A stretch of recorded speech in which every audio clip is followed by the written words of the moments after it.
अनन्तवर्णादिदंसडसावम् भोक्ष्यामि नियमसारम् केवली सुत केवली भणिदम् नम करो अनंत उत्कृष्ट दर्शन ज्ञान में जिन वीर को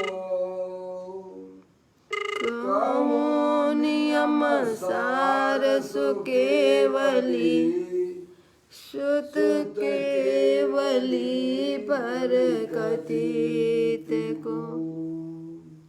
हेलो भाई साहब, श्री आजा भाई साहब। नियम सार जी नामक परम आध्यात्मिक ग्रंथ स्वाध्याय हेतु में विराजमान है। आज से 2000 वर्ष पहले इस महान पवित्र ग्रंथ की रचना आचार्य श्री कुंद देव द्वारा इसी पवित्र भूमि पर की गई और इसके टीकाकार पदम प्रमलधारी देव मुनराज हैं। ग्रंथ का नाम नियम सार है। हाँ भाई साहब। नियम से करने हेलो योग्य अजय भाई साहब। अपनी आत्मा में हेलो सम्यक दर्शन, हाँ भाई साहब फोन लगा लीजिए। सम्यक ज्ञान, सम्यक चारित्र रूपी निर्मल पर्याय, पवित्र पर्याय, मोक्ष मार्ग रूपी पर्याय को प्रकट करना है। क्योंकि वह पर्याय स्वयं ही सुख स्वरूप है और अनंत सुख का कारण भी है। अनादि काल से हमारे आपके आत्मा में पर को अपना जानने वाली, पर को अपना मानने वाली, पर के साथ संबंध रखने वाली ऐसी मोराग देश रूपी मलिन पर्याय, अपवित्र रूप पर्याय प्रकट है, जो स्वयं दुख स्वरूप है और अनंत दुख का कारण भी है। ऐसी मोराग देश रूपी मलिन पर्याय का अपनी आत्मा में से उस पर्याय का अभाव करना है और सम्यक दर्शन ज्ञान चारित्र वाली निर्मल पर्याय, पवित्र पर्याय, मोक्ष मार्ग रूपी पर्याय को प्रकट करना है। ऐसे कार्य की प्राप्ति जिनवाणी माता के द्वारा अपने आत्मा के स्वरूप को पहचानना, अपनी जो आत्म वस्तु है वह परद्रव, प्रभाव और पर्याय से भी भिन्न एकमात्र अखंड ज्ञान ज्योति स्वरूप है।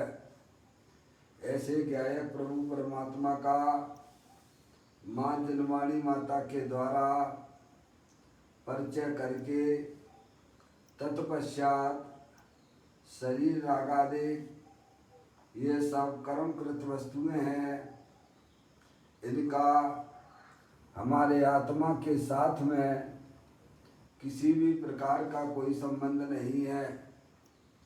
इस प्रकार सम्यक विज्ञान पूर्वक शरीर रागादि की रुचि छोड़कर अंदर में जो अखंड ज्ञान ज्योति स्वरूप भगवान आत्मा है उसमें ही अपनापन स्थापित करना, उसी को ही निज रूप से जानना और उसमें ही अपनी वर्तमान पर्याय को मग्न कराना, उसे ही अरिहंत परमात्मा ने धर्म कहा है। उसकी चर्चा आचार्य भगवंतों ने, मुनराजों ने एक एक गाथा और उसकी टीका और कलशों के माध्यम से हमें अपने आत्मा के स्वरूप को यहाँ पर समझाया है। देखिएगा, यह परम आध्यात्मिक ग्रंथ है जिसका नाम है श्री नियम सार जी। एक्सटेंशन ला दे नीचे, जिसके 7वें अधिकारी की चर्चा हम और आप यहाँ स्वाध्याय उसका कर रहे हैं, जिसका नाम है शुद्ध निश्चय प्राश्चित अधिकार, जिसके अंतर्गत 115वें नंबर की गाथा यहाँ स्वाध्याय हेतु है। उसका प्रारंभिक पाठ करते हुए आचार्य भगवंतों के बताए हुए मार्ग को हमें समझना है और अपने जीवन में भी उसे उतारना है। गाथा 115।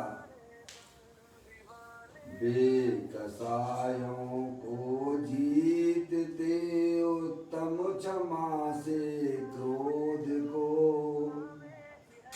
मान माया लोभ जीते मृदु सरल संतोष से।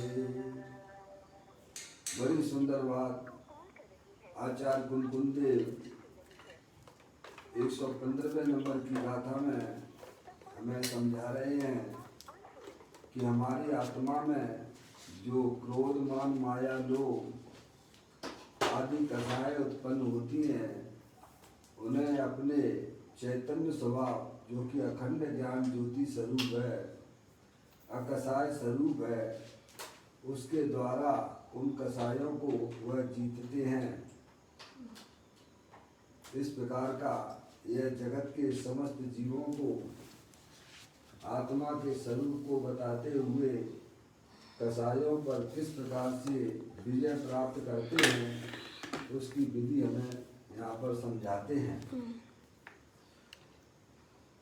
क्रोध को क्षमा से, मान को निज मार्दव से, माया को आर्जव से तथा लोभ को संतोष से, इस प्रकार चतुर्विध कसायों को वास्तव में जीतते हैं। किसके द्वारा जीतते हैं? अपना जो त्रिकालिक ध्रुव भगवान आत्मा जो तीनों काल क्षमा आदि स्वभाव स्वरूप है, उसका अवलंबन लेकर पर्याय में होने वाले कसाय आदि परिणामों को वह विजय प्राप्त कर लेते हैं। यह बात हमें आचार्य कुलकुलदेव ने यहाँ पर समझाई है। कल अपन ने इसका स्वाध्याय गाथा और टीका के माध्यम से किया ही था। पूज्य गुरुदेव श्री उसी बात को यहाँ पर हमें समझा रहे हैं। देखिएगा, यह नियम सार भाग 3 है, पेज नंबर 969वें नंबर के पेज पर है। वह बात अपन पढ़ते हैं। इस गाथा में 4 कसायों पर विजय प्राप्त करने का उपाय बताया है। स्वभाव में लीन रहने वाले मुनराजों के क्रोधादिक भाव की उत्पत्ति ही नहीं होती, इसका नाम प्रायश्चित है। प्रायश्चित किसे कहना? कसायों पर विजय प्राप्त करना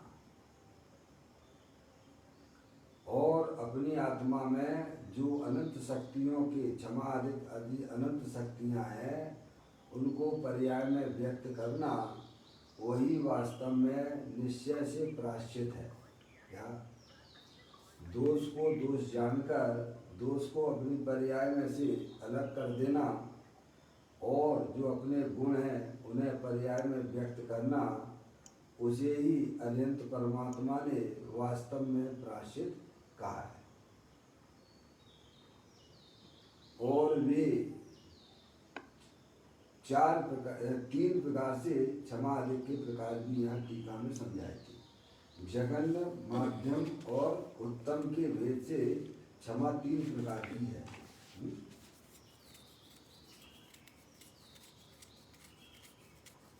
अंतरात्मा होते, अंतरात्मा बहिरात्मा जो देह और जीव को एक गिने बहिरात्म तत्वमूला है। जो शरीर और आत्मा को एक जानता है, मानता है, उस जीव को बहिरात्मा कहते हैं। वह जीव निरंतर दुखी बना रहता है, जन्म मरण करता रहता है, उसे बहिरात्मा कहते हैं। अंतरात्मा उसे कहते हैं जिन्होंने अपनी चैतन्य वस्तु को पहचाना है, उसका अवलंबन लिया है, वे जीव अंतरात्मा कहलाते हैं। अंतरात्मा चौथे गुण स्थान से वह पर्याय प्रकट हो जाती है। वस्तु स्वरूप को यथार्थ में जब जीव जान लेता है, ये थोड़ा जिन्होंने भी अभी खोला है बंद कर रहे हैं, ये जो डिस्टर्ब ना करें प्लीज म्यूट कर लें अपना मोबाइल भैया।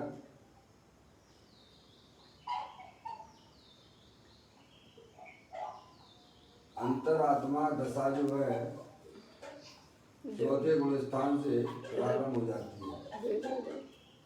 वो नहीं विद्यार्थी का ही हो सकता है। देखो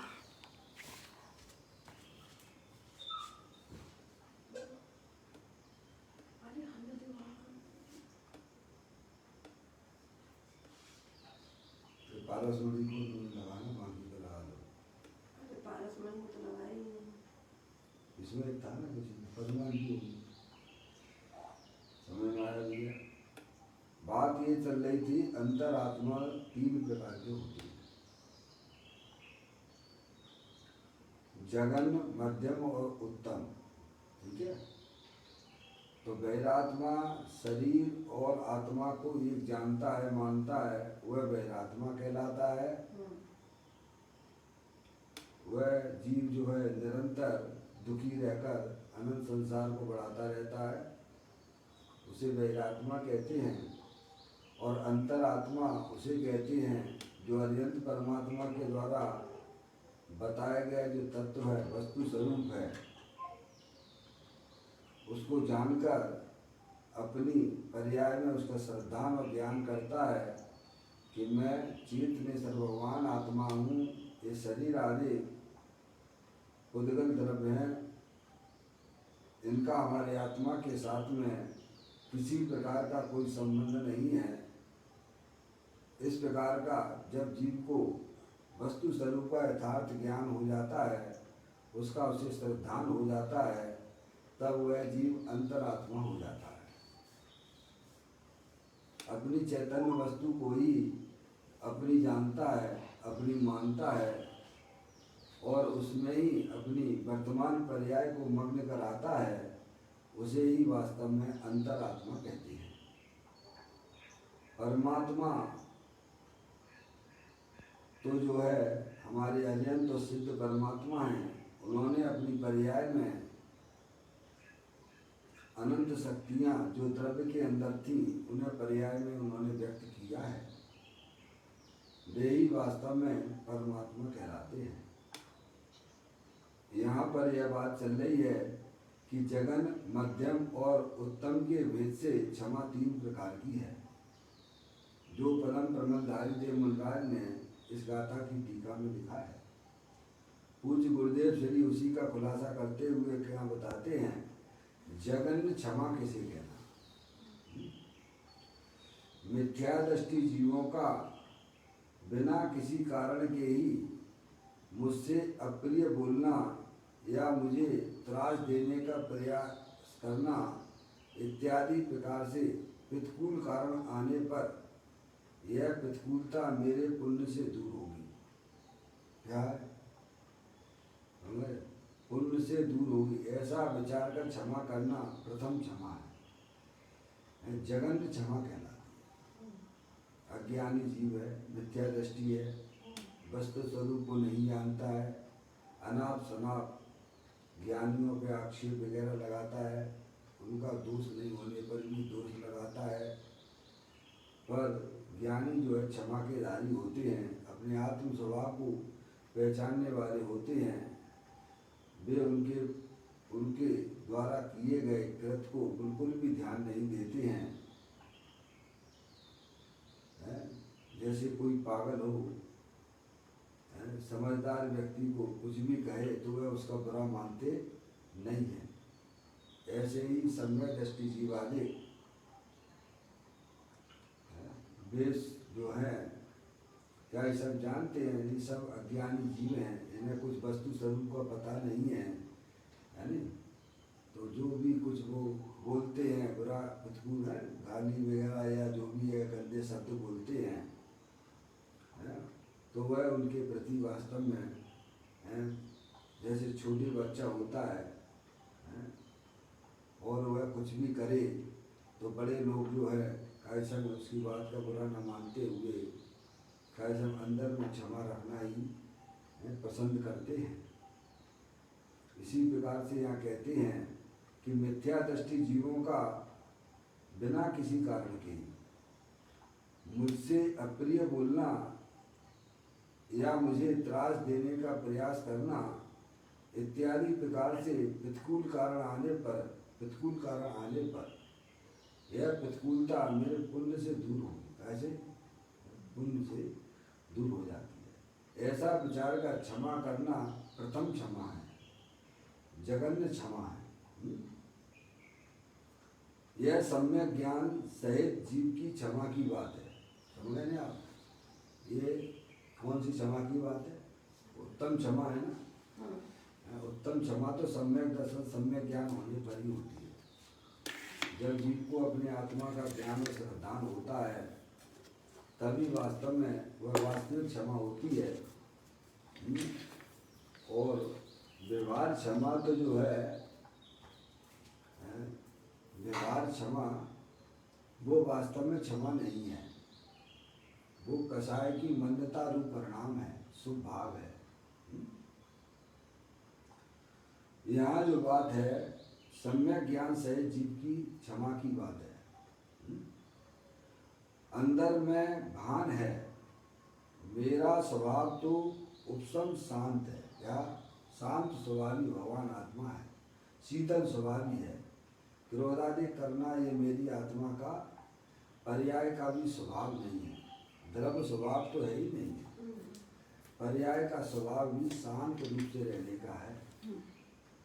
मुनराज है, उनके ऊपर कितने कितने उपसर्ग आते हैं, आपने देखा होगा, पढ़ाई होगा, सुना होगा आपने। मुनराजों के ऊपर कितने उपसर्ग आते हैं अज्ञानी जीवों के द्वारा, तो भी वह अपनी पर्याय में समता भाव रखते हैं, क्षमा भाव रखते हैं सभी जीवों के प्रति। वो जानते हैं कि हमारे पाप की वजह से ही यह काल देखने को आ रहा है, इसमें दूसरे का कोई भी दोष नहीं है। इस प्रकार से अपनी पर्याय में क्षमा भाव रखते हैं।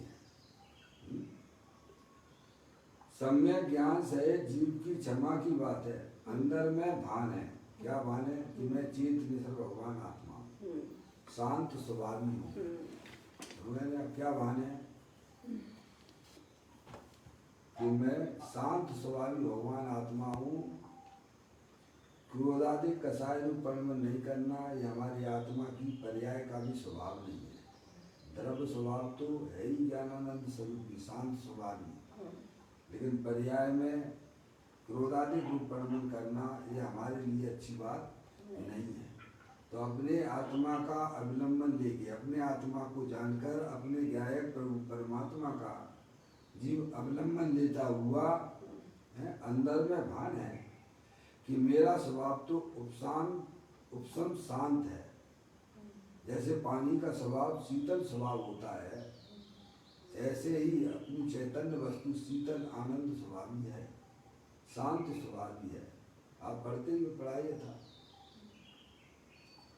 सुख शांत रस से लवालविए, ज्ञान सागर आत्मा, विभ्रम की चादर हटा, सर्वांग परगट आत्मा।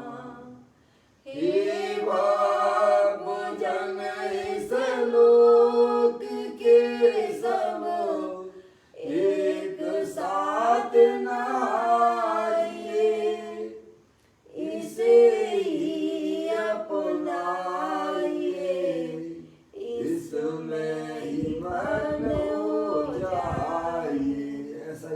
चैतन्य स्वभाव भगवान आत्मा सुख शांति का भंडार है, ऐसा सम्यक दृष्टि जीव जानता है।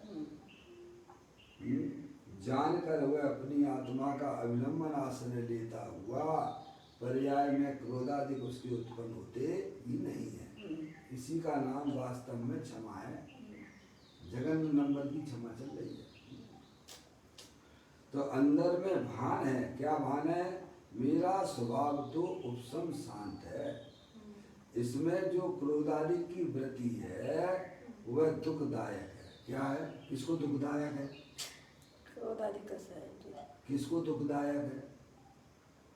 जो स्वभाव से च्युत है। समझ नहीं आप? क्रोधादिक रूप परिणमन करना ये हमारी पर्याय का स्वभाव नहीं है। समझ नहीं आप? शांत रहो, जो भी कोई कुछ कह रहा है कहते रहो, मुझे किसी से कोई लेना देना नहीं है। मुझे तो अपने चैतन्य स्वरूपी भगवान आत्मा में मुझे अब रहना आ गया है। ऐसे अपने गायक प्रभु परमात्मा को पहचान कर अपनी पर्याय का अवलंबन अपने शांत स्वभावी भगवान आत्मा के पास में हुआ रहता है। समझ में आया भाई साहब? शांत कैसे? ऐसा नहीं कि भाई साहब कोई कुछ कह रहा है ये तो समझ नहीं आया तो एकदम जो है नहीं कुछ नहीं, कहने दो, मेरे को तो कुछ नहीं कह रहा है। मैं कोई शरीर तो हूँ नहीं, मैं कौन हूँ भैया? किसको कह रहा है? जिसको कह रहा है वो मैं हूँ ही नहीं। अब बताओ क्या करोगे तुम? फिर काय की तकलीफ है? क्योंकि मैं तो आत्मा हूँ, अमूर्तिक प्रदेश वाला हूँ, सुख शांति के भंडार वाला हूँ। कहने दो ना। उसकी जबान गंदी हो रही है, वही उल्टे कर्म को बांध रहा है। ऐसे ज्ञानी भेद ज्ञान पूर्वक अपनी पर्याय को कसाय रूप परिणित नहीं कराते।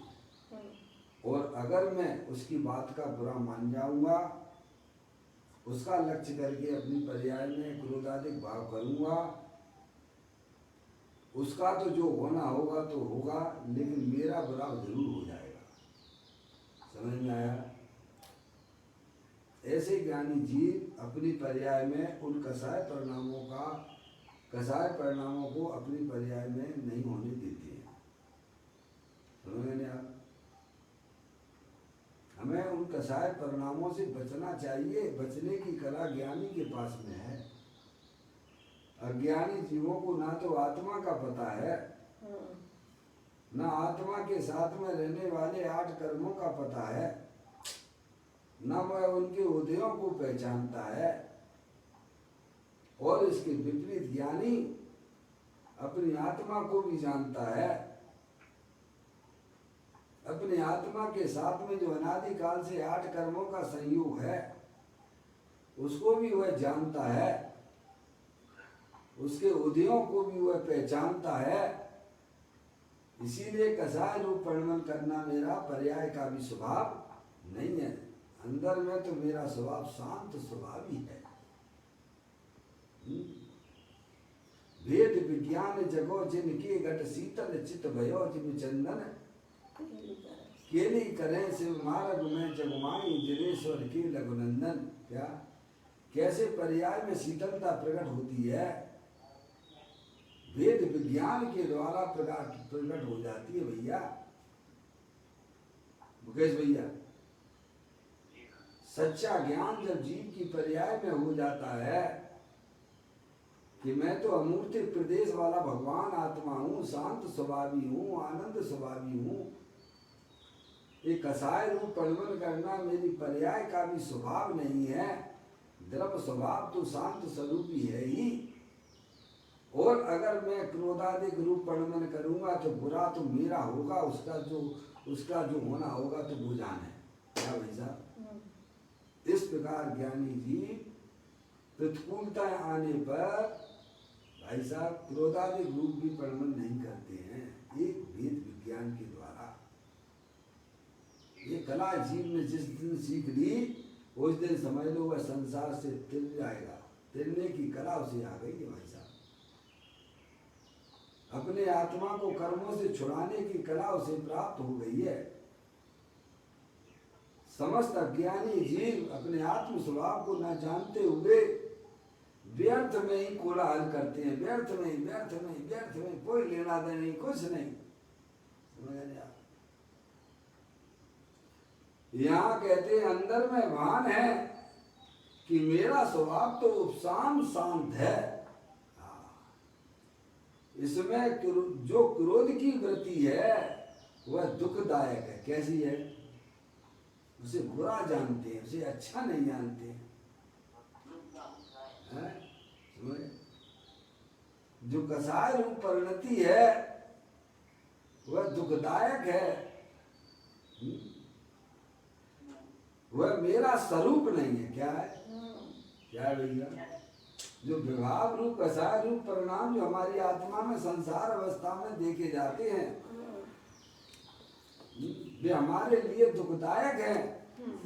उस रूप परिणमन करना हमारे पर्याय का स्वभाव नहीं है। मेरा स्वभाव तो पर्याय में शांत रूप से परिणमन करना है। द्रव्य स्वभाव तो शांत स्वरूप है ही, और ऐसे शांत स्वभाव आत्मा का जब जीव आश्रय लेता है तो उसकी पर्याय में जो क्रोधादिक परिणाम विभाव रूप से परिणमन हो रहे थे वे स्वयं में भी शांत हो जाते हैं भाई, उनका नाश हो जाता है और पर्याय में शांत स्वभाव पर्याय में प्रकट हो जाता है। घर बैठे शांति लीजिए, आप घर बैठे शांति लीजिए, आत्म शांति लीजिए, ये धर्म हमको सिखाता है।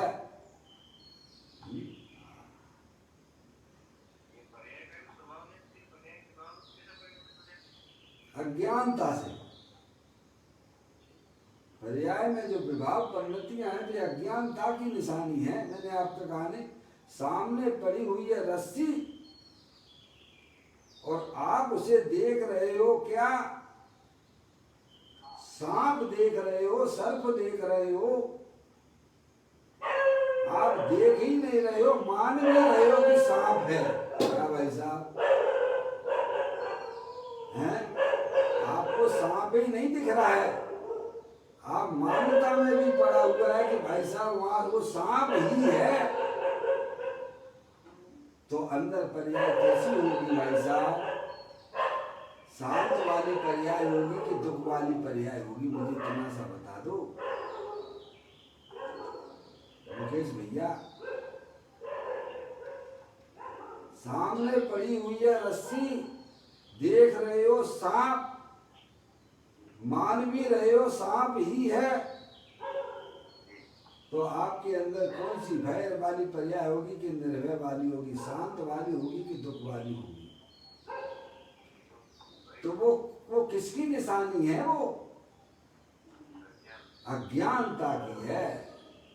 अगर आप उस रस्सी को रस्सी देखें, रस्सी माने, तो आपकी पर्याय में वह दुख वाली पर्याय उत्पन्न नहीं होगी, क्योंकि आप जैसा है वैसा जान भी रहे हो और वैसा मान भी रहे हो। समझ में आया? तो कसायों का कसाय जो परिणाम उत्पन्न होती है पर्याय में वो सब अज्ञानता की है। अज्ञान विधाता है इनका निश्चित चैतन्य विरोधी है। अपने आत्म स्वभाव से विरुद्ध परिणाम कसाय की परिणाम है और वे अज्ञानता में से पैदा आती होती है।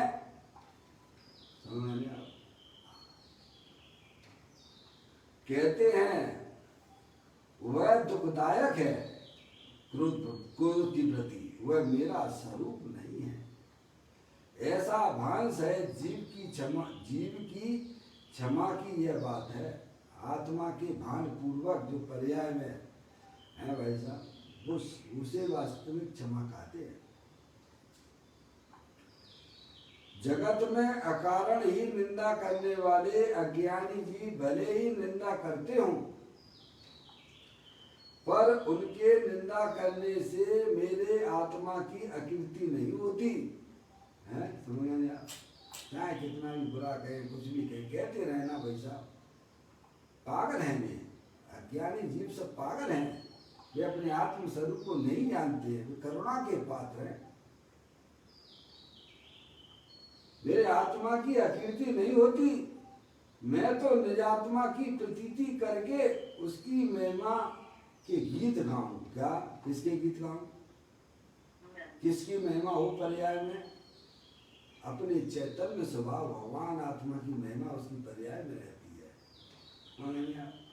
सम्यक दृष्टि जीव है, वह अपनी पर्याय में अपनी चैतन्य स्वरूपी भगवान आत्मा की महिमा उसके ज्ञान की पर्याय में बस रही है। मैं तो निजात्मा की प्रतीति करके मैं चेतनेश्वर भगवान आत्मा हूँ। मैं मनुष्य नहीं हूँ, मैं स्त्री नहीं हूँ, मैं जानने देखने वाली अखंड ज्ञान ज्योति स्वरूप भगवान आत्मा हूँ। ऐसी प्रतीति करके उसकी महिमा के गीत गाऊं। क्या? क्या के गीत गाऊं? अपने चैतन्य स्वरूपी भगवान आत्मा के गीत गाऊं। इसमें ही मेरी प्रशंसा है। क्या की प्रशंसा? दुनिया चाहे दुनिया आपकी खूब तारीफ करे, करती रहे, कौन की तारीफ करे? दुनिया जानती है तुम्हें, है? दुनिया भले ही आपकी चाहे प्रशंसा करे या ना करे, है? करे भी तो भाई सब शरीर की करेगी, तुम्हारी तो कर ही नहीं सकती, तुम्हें जानता ही नहीं है। और नहीं भी कर रही है तो हमें उससे क्या लेना देना है? हमारी कितनी भी बुराई करे तो किन की बुराई कर रहा है? शरीर की कर रहा है। समझ गए आप? तो ज्ञानी जीव जानता है, कोई निंदा करे या करे स्तुति, बाए वैभव बड़े या सभी नष्ट हो, इनसे वृद्धि न हानि तनिक मेरी है। मैं आत्मा हूँ, मैं सदा से रहा आत्मा, मैं सदा से रहा आत्मा, अब भी हूँ आत्मा ही रहूँगा, न बदलूँगा मैं। ज्ञानी जीव अपनी पर्याय में इस प्रकार का चिंतन किया करते हैं। मैं तो ज्ञाता दृष्टा भगवान आत्मा हूँ, अनंत शक्तियों के भंडार वाला हूँ। ऐसे आत्मा की प्रतीति भान पूर्वक करे ना दुनिया, जिसकी प्रशंसा करना हो करे, है? प्रशंसा करता हो तो शरीर की करेगा, मेरी क्या? और बुरा कहेगा तो शरीर को कहेगा, मेरे को क्या? मैं तो अमूर्ति प्रदेश वाला भगवान आत्मा हूँ। ऐसी अपनी आत्मा की प्रशंसा अपने ज्ञान की पर्याय में ज्ञानी जीव रखता है। जिसका भोग अर्यंत परमात्मा करते हैं, जिसका भोग सिद्ध परमात्मा करते हैं, जिसका भोग साधु परमेष्टि करते हैं, वो चीज हमने अपनी ज्ञान की पर्याय में प्राप्त की है। ज्ञानी ऐसा विचार करता है। बड़े लोग होते हैं ना, छोटे लोगों का कोई ऐसा नहीं, उनकी बात का बुरा नहीं मानते हैं, और जो बुरा मानते हैं वे बड़े कभी जिंदगी में बन ही नहीं सकती है। मुकेश भैया, आप तो बड़ा काम करने जा रहे हो ना, बड़े बनने जा रहे हो ना भाई साहब। छोटी छोटी बातों पे क्रोध आदि करने लग जाती हो भाई साहब। अरे तुम्हें पर्याय में भगवान बनना है भाई, तुम बड़े आदमी हो। छोटी बातों पे क्रोध आदि परिणामों को देख लोगों की बातों का बुरा ना मानना। उन जीवों को पता ही नहीं है, जिन्हें संसार में रुलना है, वे उन जीवों की बुरा मान के दुखी हो। ज्ञानी कहता है मुझे तो पर्याय में भगवान बनना है, मैं क्यों छोटी बातों को लेके अपना माथा खराब करूं? मुझे कोई संसार में थोड़ा रहना है भाई। ऐसे वेद ज्ञान के द्वारा ज्ञानी अपनी आत्मा को पर्याय को बचा लेता है, क्रोधाधिक परिणामों से बचा लेता है। इग्नोर करना सीखिए,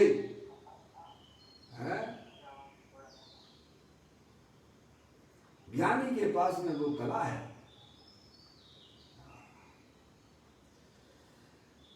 कहते हैं जगत में अकारण ही निंदा करने वाले अज्ञानी जीव भले ही निंदा करते हो, बिना कारण के कोई मतलब नहीं,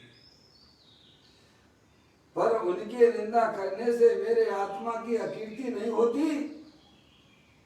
जी ऐसी हैं, जी वैसी हैं, जी करते रहो, कहते रहो, तुम्हें जो कहना कहो। समझ में आया? मैं तो ज्ञाता स्वरूप भगवान आत्मा हूँ, चेतनेश्वर हूँ, यज्ञ परमात्मा ने हमको बताया है। हमने भी अपनी ज्ञान की पर्याय में निर्णय किया है। समझ में आया भैया? क्या ऐसा उसको अपनी पर्याय में ज्ञान और श्रद्धान का उदय हुआ है। कहते हैं जगत में अकारण ही निंदा करने वाले अज्ञानी जीव भले ही निंदा करते हों, पर उनकी निंदा करने से मेरे आत्मा की अकीर्ति नहीं होती। मैं तो निजात्मा की प्रतीति करके, ताकि अपने चैतन्य स्वरूपी भगवान आत्मा की प्रतीति करके, मैं तो चेतनेश्वर भगवान आत्मा हूँ, मैं शरीर हूँ ही नहीं ना। ऐसे अपने गायक प्रभु परमात्मा की प्रतीति करके उसकी महिमा गीत गाऊं, इसमें ही मेरी प्रशंसा है। काहे की पप्पू भैया का फोन आ रहा है, लगा बंदना। समझ में आई? इसमें ही मेरी प्रशंसा है। क्या है? मैं अपने चेतनेश्वर स्वरूप भगवान आत्मा को कभी ना छोड़ूं मैं। क्या? और निरंतर उसके ही गीत गाता रहूं, उसी की प्रशंसा करता रहूं, हैं? जिसकी प्रशंसा, जिसके गीत अनंत तीर्थंकर दिव्य ध्वनि में करते आए हैं। क्या? वो चीज मेरे पास में है, वो मैं हूँ। क्या? ऐसे अपनी आत्मा को आगे उग्र बढ़ाता हुआ, आगे रखता हुआ मोक्ष मार्ग में निकलता है जी। इसमें ही मेरी प्रशंसा है। और राग आदि भाव का आदर करके उसके गीत गाने में मेरी अकीर्ति है। क्या है? समझ आया? किसी ने शरीर की तारीफ कर दी, वो खुश हो गया भाई साहब, तो तुमने किसको आदर किया? राग भाव का आदर किया। किसका आदर किया? आपने अपने राग को ही पुष्ट कर लिया। वो तो संसार का कारण है भैया। अपना बीतरागी स्वभाव भगवान आत्मा कह रहे अज्ञानी चाहे प्रशंसा करे चाहे निंदा करे, किसको करता है? शरीर की करता है। मैं तो शरीर हूँ ही नहीं ना। मैं तो ज्ञाता दृष्टा पुरुष भगवान आत्मा हूँ। प्रशंसा में हर्ष नहीं होता है, और निंदा के समय उसे द्वेष का परिणाम नहीं होता है। ऐसे हर्ष विषाद के परिणामों पे विजय प्राप्त कर लेता है ज्ञानी। समझ में आए? हैं क्या मुकेश भाई? बंध का कारण है, महाबंध का कारण है भाई साहब। वही संसार का कारण है। अंदर में मूल आदेश के परिणाम ये सब बंध के कारण है। वे दुख रूपी है और बंध के कारण भी है। हमारी आत्मा की पर्याय में उनका किस प्रकार से नाश हो जाए, अभाव हो जाए, उसकी कला सीखना चाहिए भाई। वही बंध का कारण है। विभाव रूप परिणति है, वो सब बंध का कारण है। क्या? ज्ञानी जीव उसी को जीते, उसी को विजय प्राप्त करते हैं। समझेगा? मैं तो निजात्मा की प्रतीति करके उसकी महिमा के गीत गाऊं, इसमें ही मेरी प्रशंसा है। ओह, रागादि भाव का आदर करके उसके गीत गाने में मेरी अकीर्ति है। क्या है? अकीर्ति है। मेरा बुरा हो जाएगा भाई। मैंने अगर रागादि भावों को अच्छा मान लिया तो मेरा तो संसार में डूबना निश्चित हो जाएगा। यदि परमात्मा ने कहा भाई, ज्ञानियों की यहाँ की आई हुई बातें हैं ये।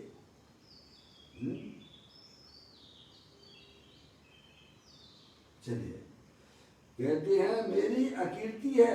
अगर रागादि भाव को हमने पर्याय में आदर कर लिया तो मेरी अकीर्ति हो जाएगी। मैं संसार में डुबकी लगाऊंगा। बाहर से कोई निंदा करे, ये क्या पापा का फोन आ रहा है नेटवर्क में। अब आप लोग लोग थोड़ा समझदार हो जाइए। मैं कोशिश करूँगा कि अब जो है क्लास जो है जूम पर चलाने की। आप लोग इतनी कोई कठिन बात नहीं है, इंटरनेट सभी के घर में रहता है, और नहीं रहता हो तो आप जो है भाई साहब 300 रुपये में तो आपका पूरा घर वाईफाई हो जाता है। 300-400 रुपये में मुकेश भैया, 300-400 रुपये में तो आपका पूरा घर जो है वाईफाई हो जाएगा, नेट ही नेट हो जाएगा घर में। मोबाइल सबके पास में है। 400 रुपये अपनी आत्मा के लिए खर्च नहीं करोगे क्या? महीने के 400 रुपये लगते हैं, पूरा घर आपका वाईफाई हो जाता है, नेट ही नेट हो जाएगा पूरे घर में। समझ में आया भाव पापा का? इसलिए मेरा आप सभी से निवेदन है कि आप थोड़ा मोबाइल पर या अथवा उस पर नेट पर है भाई साहब चलाना सीख लीजिए। आप दुनिया भर की बातें जो हमारे पाप के कारण हो रही हैं, अपनी आत्मा को भाई साहब कसाय आदि परिणाम से कैसे बचाया जाए, वह बात यहाँ हमें ज्ञानी समझा रहे हैं भाई।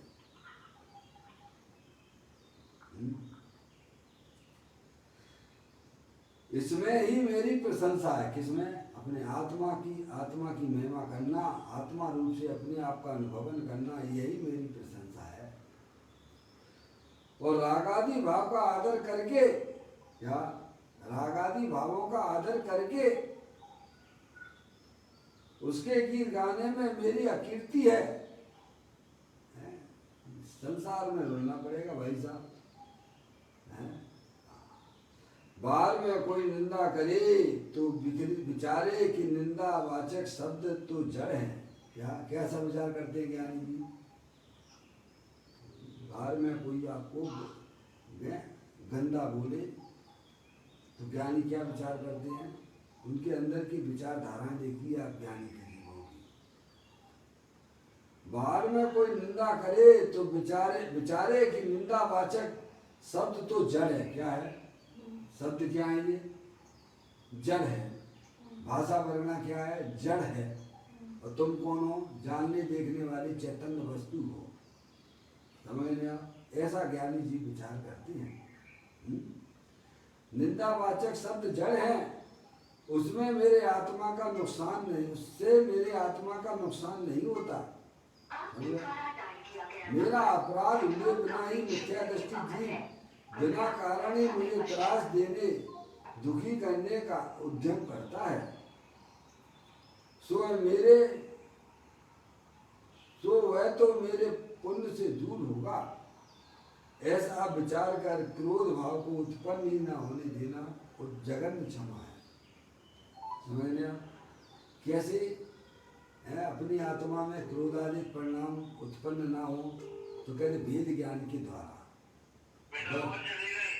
पापा आपका फोन नहीं लग रहा है, नेटवर्क से बाहर बता रहा है। रिंची वाला फोन देखते हम दोबारा लगा रहे काटते हैं ना।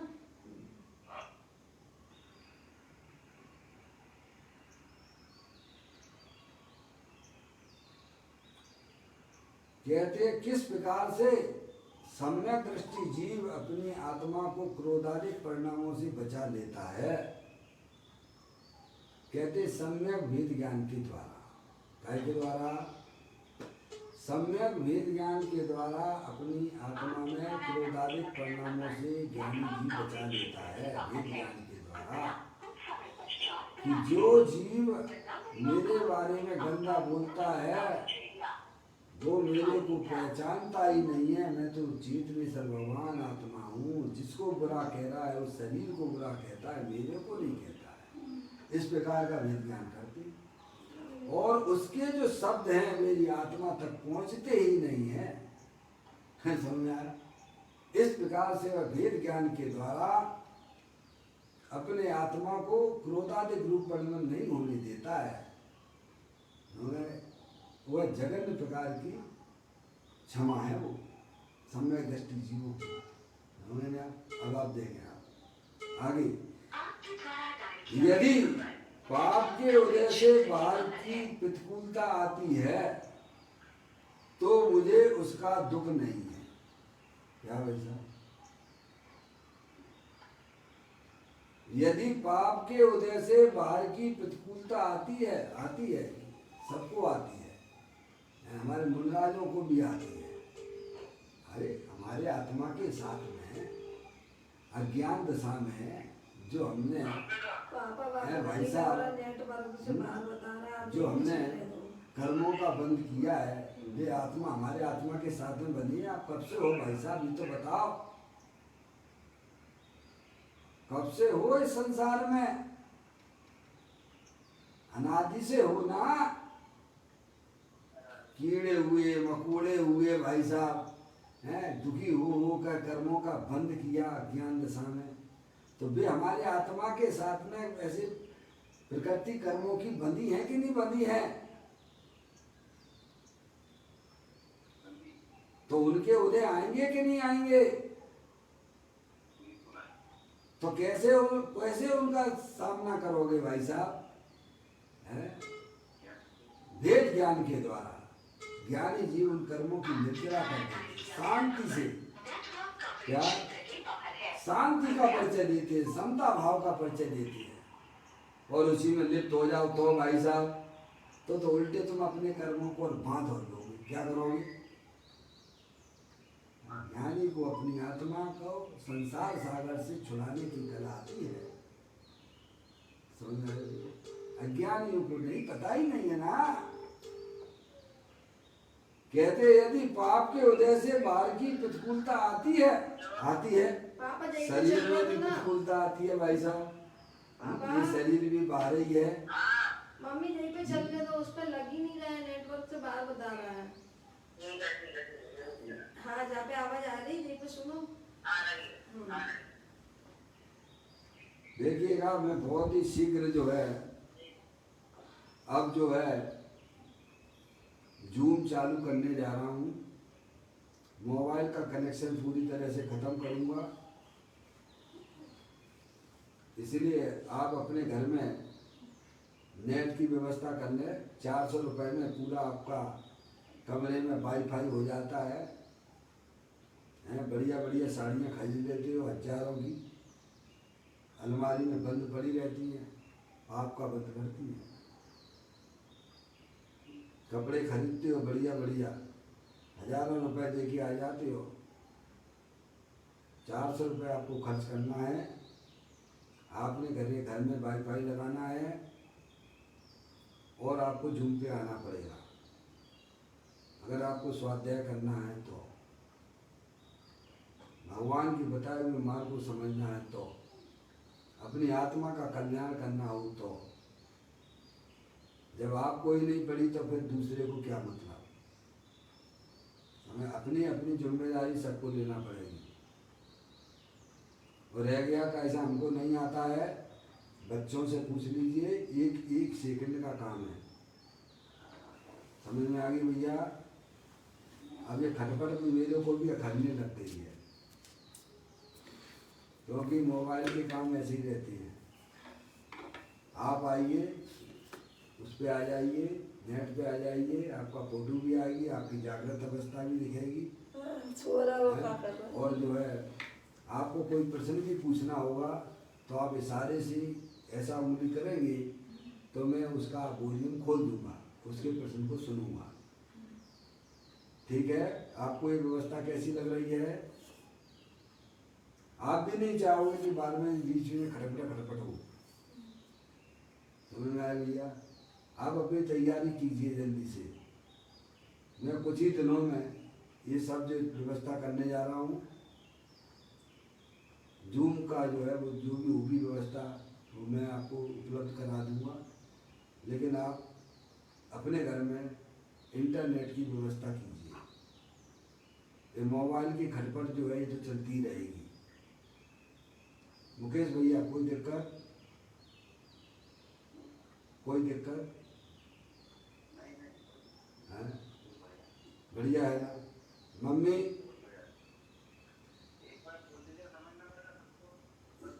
कुछ नहीं है, सरल है, कोई इतना कठिन नहीं है। आप बिल्कुल ऐसी बात ना करो कि हमको नहीं आता है? आपको रोटी बनाना नहीं आती थी कि गोल गोल रोटियां कैसे बनाने लगते यार? सब आता है आपको। मोबाइल चलाना नहीं आता, चलाना आ गया कि नहीं आ गया? पापा, घर में पढ़े लिखे लोग बहुत हैं, रिंची सिखा देगी एक मिनट। पैसे की भी कोई कमी नहीं है हमारे पास में, ठीक है? और दूसरे के सहारे व्यवहार का धर्म भी नहीं चलता है, समझ गए आप? बिल्कुल अपन को सामने आना पड़ेगा, आपको अच्छा लगेगा, पहले से लाख गुना अच्छा लगेगा आपको।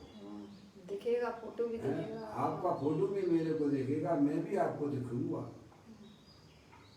ऐसी जब व्यवस्थाएं हैं इंटरनेट की हैं, और 400 रुपए में तो आपका घर वाईफाई हो जाता, 24 घंटे नेट चलाइए आप हैं। 400 रुपये खर्च नहीं करोगे अपने लिए क्या? कौन सी बात है बताओ? हाथ नहीं चला है उसके। तो जिनको बच्चों को पढ़ा लिखा के इतना बड़ा क्यों कर दिया? कितने पैसे खर्च कर दिया आपने? काहे के लिए किया है? सब सीख जाएंगे पापा, बिजनेस अरे करोगे। 1 सेकंड का काम है, 1 सेकंड का काम है। पापा जब तक ही हैं, मोबाइल उठाना कैसे आता आपको? घंटी आई आप कैसे उठा लेते हो? बस मोबाइल कैसे उठा लेते हो भाई? हैं? सब लाइव रहेंगे और सामने रहेंगे, देखेंगे, को जाग रहा वो सो रहा हो। वो तो ठीक है, जो सोएगा वो अपने लिए गड्ढा खोद रहा है, मेरे लिए नहीं।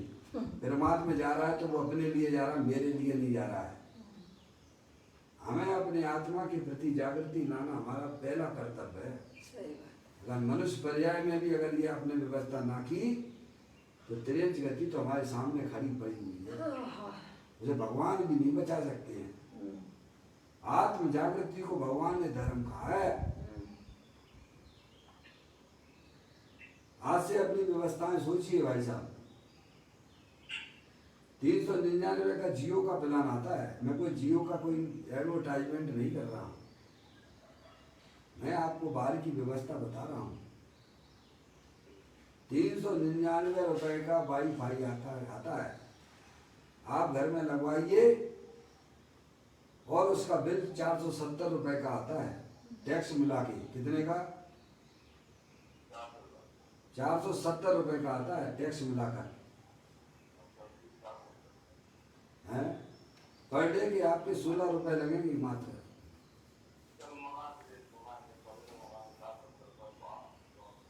और उसे वाईफाई पूरे में सबको सब चलाएंगे उस पर, पूरा घर चला है, पूरा घर चलाइए, दिन भर चलाइए, 24 घंटे चलाइए चाहे आप। किसी के प्रवचन सुनो, बताइए 16 रुपए में कितना आपको कैसा में फायदे ही फायदे। है? प्रवचन सुनो, किसी के भी प्रवचन सुन लो भाई साहब, वाईफाई सब कुछ है। अरे इस व्यवस्था कोई कठिन बात नहीं है पापा, कोई कठिन बात नहीं है। हम समझ रहे हैं कि आप लोगों को लगता है कि ये मोबाइल हमने जिंदगी में नहीं चलाए हैं, ये फोटो वाले देखने वाले हैं। आप जब इस पे आ जाओगे तो आपको इतना अच्छा लगेगा, इतना अच्छा लगेगा। इस टेक्नोलॉजी को हमें वर्तमान में अपनाना चाहिए, है? समझ में आ गई? सभी हमारी माताओं बहनों को भी बता रहा हूँ, मैं सभी को बता रहा हूँ। क्या क्या नाम है मुझे तो पता नहीं, बिमला जी हैं, संतोष आंटी हैं। मोबाइल तो है ही सबके पास वाले। क्षमा कर देना मेरे को, क्या? क्योंकि ये बार बार की रुकावट अब मेरे को अखरने लगी है। या तो मैं स्वाध्याय बंद कर दूंगा या फिर ये खटपट नहीं चलेगी। समझ में आ गई भैया? आप अपनी जागृति रखिए, मुझे तो जागृति से मतलब है।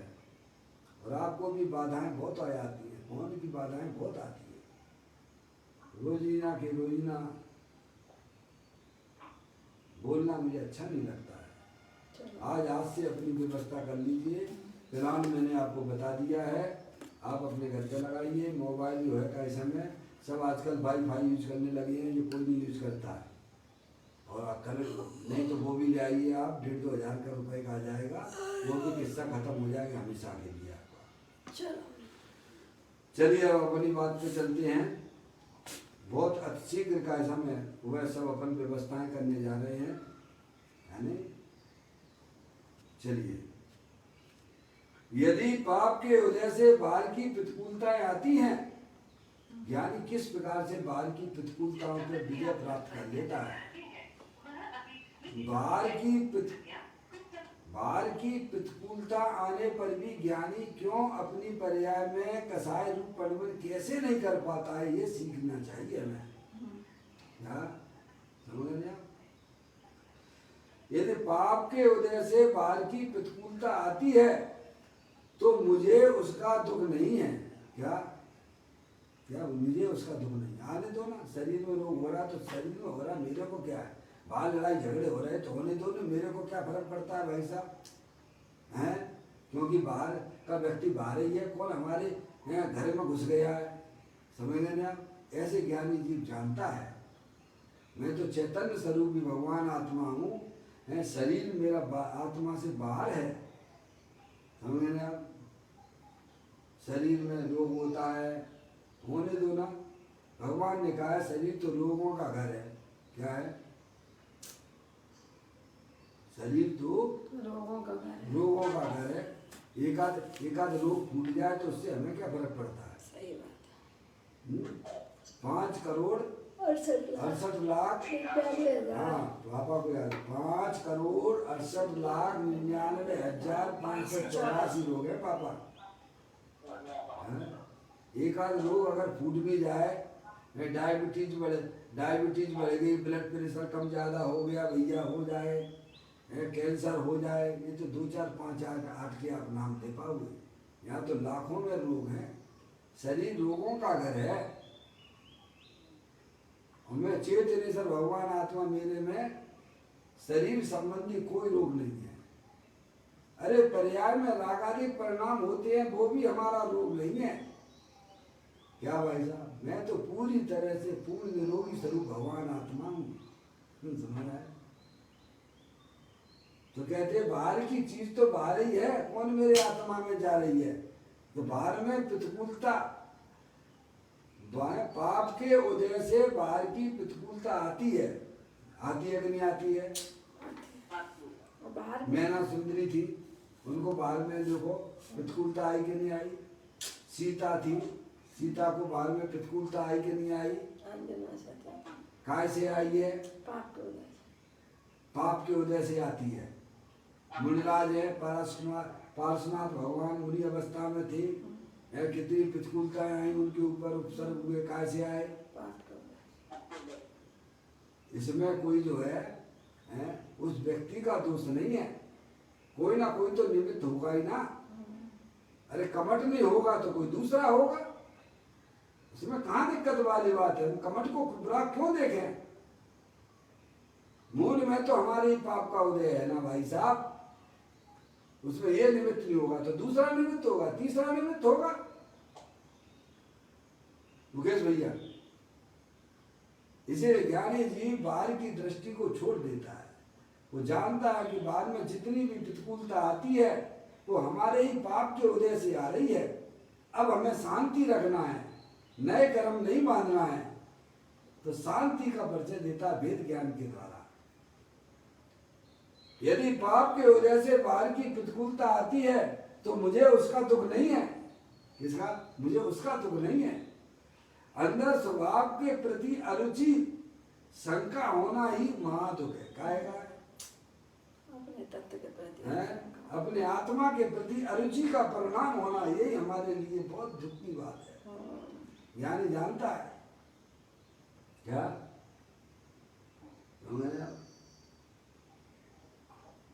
अंदर स्वभाव के प्रति अरुचि शंका होना ही महादुख है। शंका कर लेना कि भाई साहब मैं आत्मा नहीं हूँ, मैं तो शरीर, ऐसी शंका चलती रहे, मैं आत्मा हूँ कि शरीर हूँ, शरीरों के आत्मा हूँ, ऐसी शंका ज्ञानियों को नहीं होती है। अगर मैं ऐसी शंका रखूंगा तो मेरा महाबुरा होगा। समझे? तो शंका को भी अपनी पर्याय में वह भाई साहब दूर कर लेता है। मैं आत्मा हूँ, जानने देखने वाला आत्मा हूँ, उसमें शंका का क्या? अगर शंका की तो यही हमारे लिए सबसे बुरी बात है। सही बात। हम अपने आत्मा के प्रति अंदर में रुचि नहीं रखते हैं, ये हमारे लिए सबसे बुरी बात है। बाहर में कोई कुछ भी कहे, कहता रहे, कितनी भी प्रतिकूलता है, शरीर में रोग भी हो जाए, जीव क्षीण भी हो जाए, लेकिन पर्याय में कभी भी ऐसी प्रतीति नहीं रखता है कि भाई साहब मैं आत्मा नहीं हूं। अपनी प्रतीति को नहीं छोड़ता है, हैं? समझ गए आप? सनत कुमार मुनिराज थे मुनि अवस्था में, बोलो थे कि नहीं थे? कितने वर्षों तक उनके शरीर में रोग था? कैसा रोग था पापा? ऐसा रोग तो हमारे आपके शरीर में वर्तमान में तो नहीं है, हैं? कोई प्रतिकूलता नहीं है। बोलिए आप, कैसे वेद ज्ञान की ज्योति जली थी उनकी, है? पर अपनी आत्मा की प्रतीति से भ्रष्ट ना हुए वे। अरे समत को जो आपके समंतबद्ध आचार्य देव मुनि अवस्था में थे ना, उनको भस्म का रोग हो गया था ना, भस्म व्याधि का रोग हो गया था ना। बोलो हुआ था कि नहीं हुआ था? है सब आप पढ़िए, अगली 24 में तीर्थंकर बनने वाले हैं।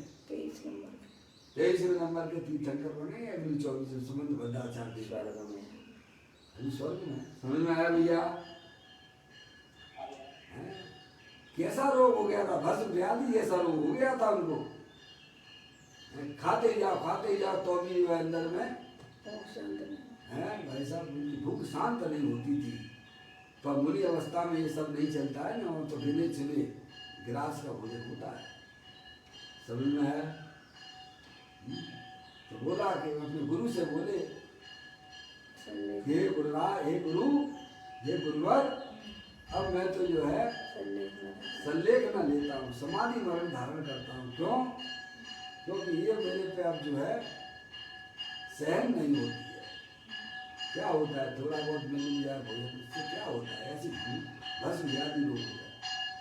उन्होंने अवध ज्ञान से पता लगाया कि अभी तो इसके द्वारा बहुत प्रभावना होनी है, अभी इसकी आयु का टाइम ही नहीं है।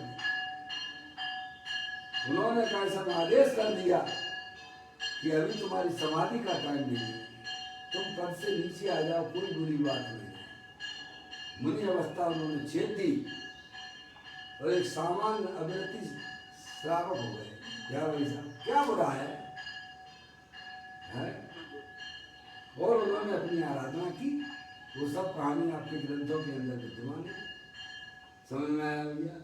फिर उनके साथ जब रोग खत्म हो गया, समन हो गया है भाई साहब, और फिर मुनि अवस्था ली गई। लेकिन सम्यक दर्शन से भ्रष्ट नहीं हुए थे वे। हुए थे क्या? नहीं। हैं? सम्यक दर्शन से भ्रष्ट हुए क्या? ऐसे कितने मुनि हैं काय समय चारित्र से तो भ्रष्ट हुए, लेकिन सम्यक दर्शन की प्रतीति उन्होंने नहीं छोड़ी। वो कौन से मुनिराज? मागनंदी मुनिराज। हाँ, मागनंदी है भाई साहब, उनकी भी कथा हमारे ग्रंथों के अंदर मिलती है। समझ में आया भाई साहब? मुनि से नीचे आ गए, लेकिन अपने आत्मा की प्रतीति से भ्रष्ट ना हुए। बाहर में ऊंचा पद धर के नीचे कार्य करना, ये आत्मा को शोभा नहीं देता है भाई साहब, उससे हमारा बहुत बुरा होगा। ये बात यहाँ हमको सिखलाते बताते हैं कि मेरा बुरा तो जो है कि मैं अपने आत्मा के प्रति अरुचि का परिणाम रखूंगा, अपने आत्मा के प्रति शंका रखूंगा। ये हमारे लिए सबसे बुरी बात है। बाहर में कैसी भी प्रतिकूलता है, शरीर आदि में कैसी भी प्रतिकूलता है, इससे मेरे को कोई हानि नहीं है। मेरे को हानि काय में है? ऐसा सम्यक दृष्टि जीव विचार करता है। देखो, यदि पाप के वजह से बाहर की प्रतिकूलता आती है तो मुझे उसका दुख नहीं है, अंदर स्वभाव के प्रति अरुचि शंका होना ही भाव महादुख है। क्या सम्यक दृष्टि जीव अपनी आत्मा की प्रतीति से हटना नहीं चाहता है। ये उसका जानता है मेरा माँ बुरा हो जाएगा। स्वभाव से चित हो। धर्मी जीव कहता है कि मुझे जगत में दुख देने वाला कोई नहीं है। क्या भाई साहब, क्या धर्मी जीव क्या कहता है? मुझे जगत में दुख देने वाला कोई नहीं है, बाहर में दुख उत्पन्न करने वाले संयोगों का अभाव मेरे पुण्य के निमित्त से दूर होगा। क्या सारी जितनी प्रतिकूलता हमारे पुण्य की वजह से सब दूर हो जाती है। समझ में आया? इसीलिए बढ़िया बढ़िया काम करता है पर्याय में वो कसाय रूप परिणाम नहीं करता। दुश्मन भी हो, दुश्मन के बारे में भी अंदर मन में विचार बढ़िया चलता उसके। पापा ज्ञानी जीव की पर्याय में अरे होते हैं ना, तमाम दुश्मन होते ही हैं, आपके वजह से सभी होते हैं भाई साहब, उसमें क्या है। लेकिन उन जीवों के प्रति भी वह अच्छी भावना रखता है। क्या बोलना है भैया? और गंदे परिणाम रखेगा तो बुरा भाई साहब मेरा ही होगा, उनका तो उनकी तो बेजान है। क्या होगा? सुनना है, अगर मैं अपने परिणामों में गंदगी रखूंगा, उनके बारे में गंदा सोचूंगा, तो बुरा तो मेरा ही होगा। जैसे आप अग्नि को उठाओ और किसी के ऊपर फेंको, सामने वाला जले या ना जले, पहले तेरा हाथ तो जली जाए। क्यों पापा? जलेगा कौन? पहले तो स्वयं का ही हाथ जलेगा।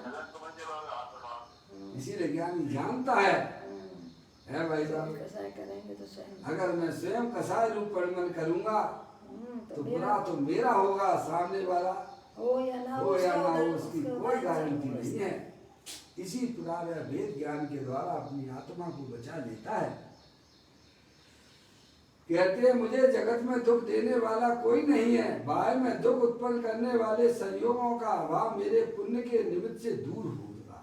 है मैं तो बढ़िया काम करूंगा ना, तो ऑटोमेटिक हमारे आत्मा की पर्याय में बोलो पाप के परमाणु बनेंगे कि पुण्य के परमाणु बनेंगे? हैं? अगर आपके अंदर में विचारधाराएं सबके प्रति बढ़िया बढ़िया है, तो पाप का बंध होगा कि पुण्य का बंध होगा? पुण्य का बंध होगा, तो आपकी तो अपने आप ही दूर हो जाएंगी। समझ, आप काम ही अच्छा कर रहे हो। बोलते भी ना कर भला तो हो भला। क्या लोग बोलते तो कर भला तो। हमारे उधर वहाँ लिखा रहता है, उस पर मस्जिद में वहाँ लिखा हुआ है, मैं देखता हूँ पलासी वगैरह कई जगह लिखा रहता है। दूसरे का तो है कर भला तो हो भला। दूसरे का भला करोगे तो तुम्हारा भला तो उसमें अपने आप हो जाएगा। जैसे मेहंदी लगाने वाले की मेहंदी तो सुई में भी लग जाती है, रच जाते हैं उसके यहाँ। रच जाती है। जे अपने परिणामों में उज्ज्वलता रखोगे, सबके बारे में बढ़िया बढ़िया सोचोगे भाई साहब, किसी के बारे में बुरा मत सोचो, बुरा मत देखो, बुरा मत कहो, है? तो पुण्य के परमाणु तो आपकी सहेली बनने लग जाएंगे। देखिए बाहर में दुख उत्पन्न करने वाले संयोगों का अभाव मेरे पुण्य के निमित्त से दूर होगा। ऐसा विचार कर ज्ञाता दृष्टा के लक्ष्य से क्रोध नहीं होना जगन्य क्षमा है।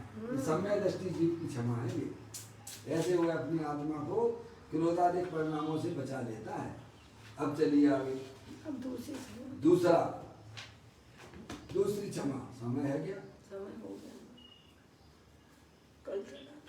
कल दूसरे नंबर की क्षमा चला लेंगे। आज थोड़ा मेरा आपसे पुनः एक बार निवेदन है, आप उस बात पर विचार कीजिए। अपन जो है इंटरनेट पर जूम चालू करेंगे, ये फोन की खटपट नहीं चलेगी, है ना? इसीलिए आज अपने बच्चों से किसी को कोई तकलीफ हो तो मेरी बात करा दीजिएगा। मोबाइल 2-2.5 हज़ार से ज़्यादा का नहीं आता है और उसे चलाना कोई कठिन बात नहीं है। जैसे किसी का मोबाइल फोन आता है आप उठा लेते हो, कोई उठा लेते हो, ऐसे ही उस मोबाइल पर जब क्लास चालू होगी और आपको केवल बटन दबाना है और आप हमारे सामने आ जाओगे। इतना सरल है, समझ में आया? आप बिल्कुल कठिन ना समझिए आज की टेक्नोलॉजी को। भाई साहब अगर मान लो फोन भी नहीं होता, बोलो हम आपसे चर्चा कर पाते क्या? हाँ है, वो धर्म की बातें अपन सुन पाते कर पाते क्या? तो उस टेक्नोलॉजी को आपने अपने जीवन में लिया है तो उसका लाभ भी मिल रहा है। ऐसे ही उसको भी आप ऐड कीजिए, इससे भी अच्छा आपको वहाँ पे लगेगा। आज इस व्यवस्था के बारे में सोचिए। अति शीघ्र मैं जूम पर क्लास प्रारंभ करने जा रहा हूँ। आपका फोटो भी मेरे को देखेगा, मेरा फोटो भी तुम्हें दिखेगा, है नहीं? और आपको कोई शंका समाधान कुछ होगी, प्रश्न वगैरह होंगे तो आप उंगली उठा के बोलेंगे तो मैं आपका ऑन कर दूंगा, आपकी आवाज़ हम तक क्लियर आएगी, आप देखेंगे। जैसे सामने अपन जो है प्रवचन एक दूसरे के कर रहे हैं, सुन रहे हैं, ऐसी सारी व्यवस्थाएं आपके है उस पर हो जाएंगी। आपको सबको चालू करना होगा और जो नहीं कर पाएगा तो वो का समय उससे दूर रहेगा। भाई साहब मुझे क्षमा करना, है नहीं? आपको सीखना पड़ेगा, सीखने में कोई बुरी बात नहीं है। आपको नहीं आता है तो मैं आपको सिखा दूँगा। और बोलिए आप इस प्रकार से इस व्यवस्था में अपन को आना है। अति शीघ्र आऊँगा, आज से इसकी व्यवस्था के बारे में सोचिए। निज निधि निजों में बताई, ये अनंत अनंत उपकार है, उसके लिए जिन वाणी माँ को वंदना सतबार है, वंदना सतबार है। नमो का मंत्र